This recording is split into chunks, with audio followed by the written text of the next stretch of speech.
Monsieur le Président, effectivement, l'Organisme mondial de la santé évalue actuellement en Occident à 20% le nombre de gens qui souffrent constamment de troubles psychiatriques, ce qui fait qu'à la fin d'une biographie, à peu près 25 à 30% de la population aura connu un épisode psychiatrique.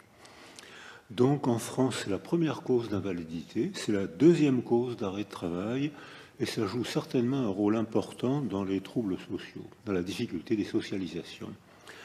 Le coût social de ces souffrances est faramineux, puisque pour les enfants pris en charge à l'aide sociale, chaque année, ces enfants malheureux coûtent au moins 12 milliards d'euros chaque année.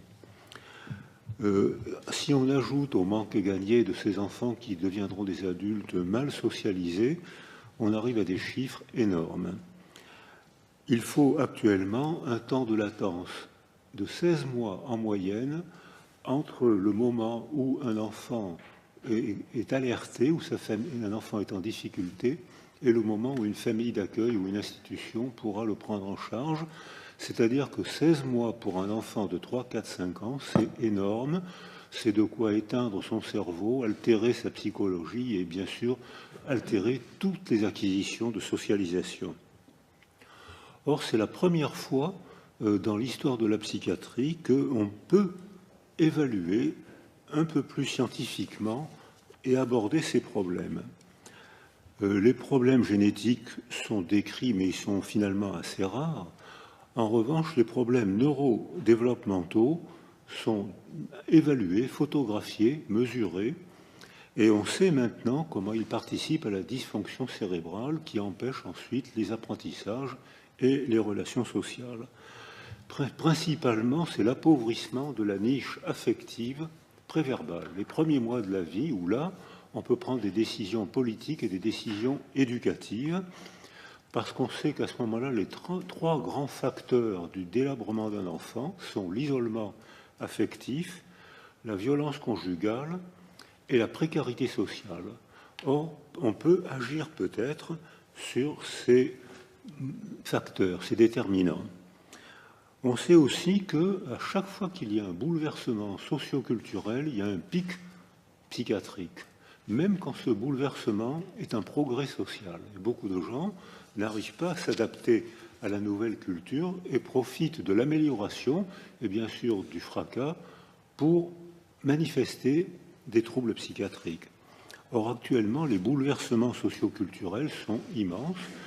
La mondialisation, les guerres qu'on dit chroniques mais qui se répètent régulièrement, le climat, l'urbanisation qui joue un grand rôle parce qu'il y a des quartiers où la culture entre difficilement, le vieillissement de la population qui est en train de probablement de participer à ce qu'on a dit plusieurs fois ce soir, à une société en grumeaux.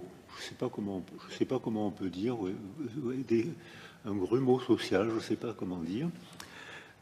Or, il se trouve que toutes ces étapes, la prévention est possible.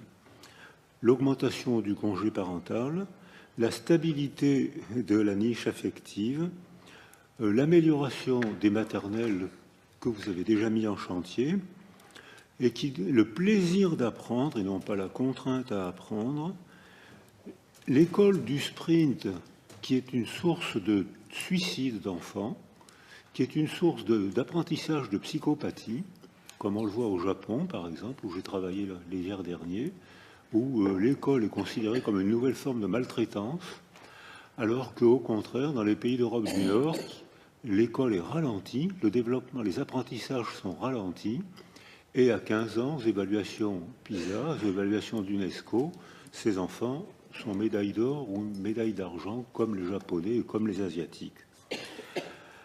Or, les améliorations sont déjà en cours en Europe. Les Anglais s'occupent de mieux en mieux des schizophrènes en faisant participer la famille aux soins. Et quand la famille entre à l'école et participe aux soins, on constate que les patients consomment 2 fois moins de médicaments, rechutent 2 fois moins, et que la famille déprime 2 fois moins.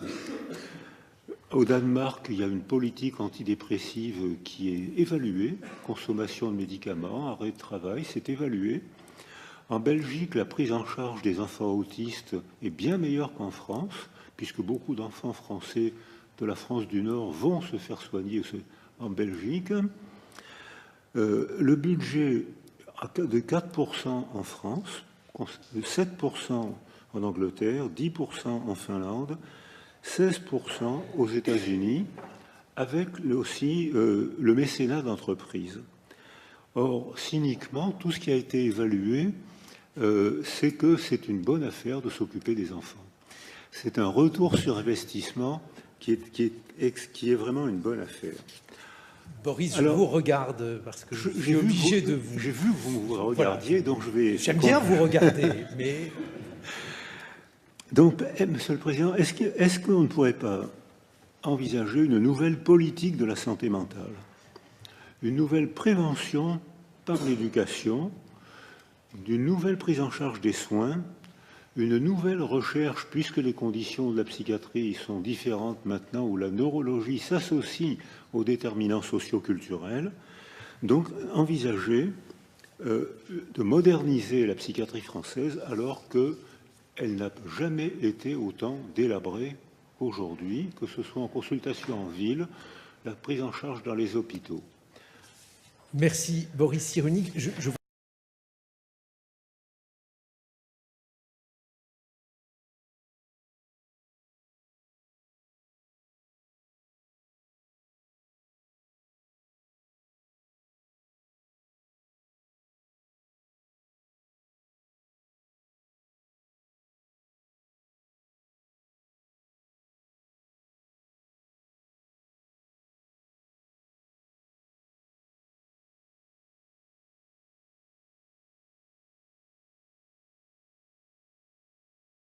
Monsieur le Président de la République, Mesdames, Messieurs, je voudrais partager avec vous une hypothèse sur les causes de ce que j'appelle le mal français, ce mal qui éclate au grand jour depuis quelques mois, mais qui, nous le savons, ne date pas d'hier. J'habite Londres, et voici ce que j'entends régulièrement de la part d'expatriés français. En France, on ne vous donne pas votre chance. Tout est compliqué. Et ici, je ne parle pas de traders, mais de chauffeurs de taxi, de cavistes, d'assistantes maternelles. Qu'est-ce que le mal français? D'où vient-il? Dans les diverses revendications qui se sont exprimées ces derniers mois, je retiens une chose. Les Français veulent plus d'État et moins d'État. Ils veulent moins d'impôts et plus de services publics. C'est une contradiction évidente. À cette contradiction s'en ajoute une autre. L'État en France est supposé toujours trop peu présent, trop peu protecteur, alors qu'il est parmi les États les plus présents et étendus du monde occidental.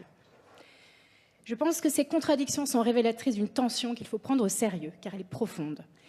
Si nous ne savons répondre à l'insatisfaction sociale que par la détestation de l'État doublée de l'appel à l'État, c'est bien que quelque chose ne tourne pas rond, comme si nous avions été dépossédés de tout autre moyen d'action. D'où mon hypothèse, parce que l'État en France est omniprésent, trop centralisateur, trop uniforme, il a fini par confisquer la société civile et l'expression saine de celle-ci. Ce mal français est le fruit de notre histoire. Nous savons à quel point, depuis le temps des rois absolus, l'État a politiquement et administrativement centralisé le pays comme nulle part ailleurs, écraser les particularités régionales, proposer l'ordre en échange de l'uniformité. Pour qu'on me comprenne bien, je ne suis pas libertarienne. Je pense que l'État a de grandes vertus. Historiquement, l'État fut un moyen exceptionnel pour organiser un monde anarchique. L'État soutient les plus démunis, l'État soutient la France, et l'uniformité d'un pays permet de construire du commun. Mais il y a un problème dans le cas français. C'est comme si chez nous, l'État n'était pas seulement le fruit d'une simple délégation de pouvoir, mais un léviathan nourricier qui avait confisqué à ses citoyens davantage de liberté que nécessaire. Voilà très brièvement pour les causes. Quelles conséquences? D'abord, chez nous, l'État n'est plus considéré comme une entité régalienne, mais comme un pourvoyeur de services. Il nous a d'une certaine façon trop pris pour que nous le tolérions sous sa forme régalienne, comme si sa dette envers nous était inextinguible, nous considérant qu'il nous doit perpétuellement des choses, et d'une certaine façon, c'est vrai. Je vois d'autres conséquences, 3. La première est que la France est un pays très inégalitaire. Pas en termes de revenus, non, en termes de statut. Notre État, pour acheter la paix sociale, a institutionnalisé le corporatisme, distribuant, validant, protégeant les statuts. Les fonctionnaires, les métiers protégés, un chômage et une retraite très élevés pour certains, misérables pour d'autres, la grande école versus l'université, le CDI versus le CDD, sans parler de tous les avantages divers auxquels on peut accéder selon le réseau de connaissances dont on dispose. Il faut ajouter à cela, bien sûr, les inégalités territoriales. Les vraies inégalités résident dans ces différences. La deuxième conséquence est que la France est un pays politiquement fragile parce qu'il est beaucoup trop centralisé. Pourquoi ? Parce que la décentralisation permet de faire des erreurs locales qui ne portent pas à conséquence. C'est impossible dans un pays centralisé. La décentralisation permet aussi de demander des comptes aux élites. Or, ce n'est pas le cas en France. En fait, le système français n'est pas résilient parce que ceux qui prennent de mauvaises décisions pour le pays, l'élite, n'est jamais sanctionnée pour leurs erreurs. Et j'ajouterai une troisième conséquence, la France a fabriqué des laissés-pour-compte du mérite. Réussir en France, c'est avoir de bonnes notes à l'école, exercer une profession exigeant des capacités cognitives. Et l'étatisme a aggravé ce problème au sens où l'État, en apposant le sceau de la respectabilité sur les professions qui lui sont liées, a dévalorisé toutes les autres. Faire de l'argent, travailler avec sa main, en France, ce n'est pas valorisé. À ces trois mots répondent trois conséquences. Le ressentiment social, un fort anti-élitisme, un manque de reconnaissance.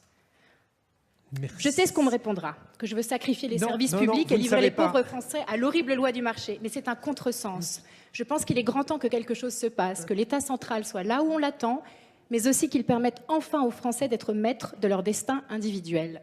Je vous remercie. Merci Laetitia Strauss-Bonnat.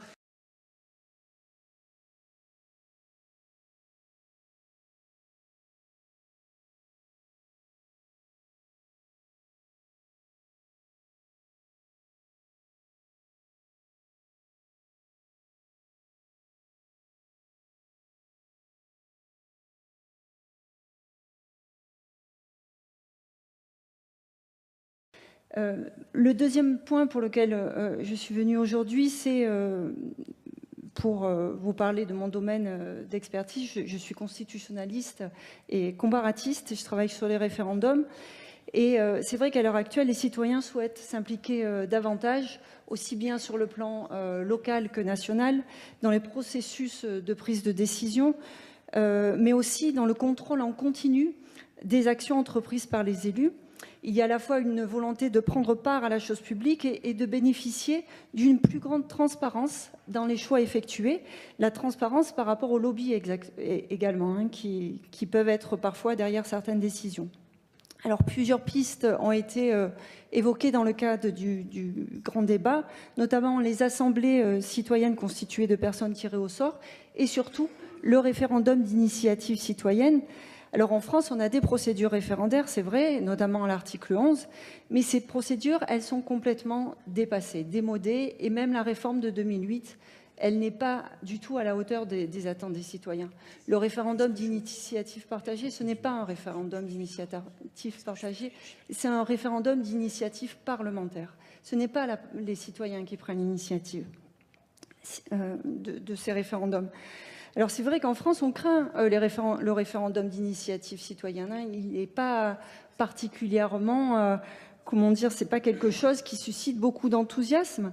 Mais je pense que c'est parce qu'en fait, on met toutes les procédures référendaires qui sont très mal connues dans le même sac. En fait, il y a une diversité de procédures, il y a une diversité d'exemples à l'étranger. Il y a beaucoup d'États qui se sont dotés de référendums d'initiative citoyenne et de procédures d'initiative citoyenne. Donc, on parle souvent des mauvais exemples, mais on ne parle pas des bonnes pratiques. Or, le référendum d'initiative populaire, ça peut être un véritable atout dans une démocratie lorsque la procédure est bien pensée. Ça peut permettre, bien évidemment, aux citoyens de s'impliquer plus, c'est ce qu'ils demandent d'ailleurs. Ça peut permettre aux citoyens de soutenir certaines réformes importantes, notamment en matière environnementale. Ça peut permettre aussi que certaines questions, tout simplement, soient débattues à la fois hors du Parlement, mais également dans le Parlement. Et on devrait prendre l'exemple de la Suisse, où les propositions d'initiative populaire sont débattues dans le Parlement, des avis sont donnés par le Parlement, qui sont souvent suivis par les citoyens, et il y a même la possibilité de faire des contre-projets. Il y a aussi le cas de l'Oregon, par exemple, où là, il y a une association entre le référendum d'initiative, alors qu'il soit populaire ou parlementaire, et une assemblée délibérative, une assemblée de citoyens qui va venir donner son avis, c'est-à-dire des personnes tirées au sort qui vont donner leur avis sur ce qu'ils ont construit, ce qu'ils ont compris de la proposition référendaire. Ils vont écouter ce qu'ont à dire les promoteurs, mais aussi des détracteurs du référendum. Ils vont écouter les experts et ils vont livrer aux citoyens, en même temps qu'on va leur donner le matériel électoral, en fait, toute la proposition référendaire, ils vont livrer ce qu'ils ont compris et ça va aider les citoyens à éclaircir les enjeux d'un référendum. Donc le référendum, c'est pas forcément une mauvaise chose. Il ne faut pas diaboliser les référendums. Il y a des bonnes procédures référendaires. Et d'un autre côté, il ne faut pas non plus le sacraliser, le référendum. Ce n'est pas parce que les citoyens se prononcent au niveau national qu'avec un référendum, on peut tout faire. Ça ne donne pas le droit de tout faire, justement, dans une démocratie. Parce que dans la démocratie, il y a aussi le respect des droits et des libertés fondamentaux, la préservation de l'état de droit. Et tout simplement, si on pose un cadre pour le respect, un cadre qui permet de justement, comment dire, limiter, pardon, si on pose des garde-fous en matière référendaire, excusez-moi, c'est l'heure tardive, eh bien, ça permet tout simplement de protéger la liberté de choix des électeurs, plus largement l'égalité du vote, que l'on ne trouve pas derrière les plateformes sur les réseaux sociaux et la participation des citoyens derrière les réseaux sociaux. Et ça permet tout simplement de protéger la démocratie elle-même, le cadre référendaire. Merci beaucoup. Merci beaucoup, Marthe Fatin-Rouge.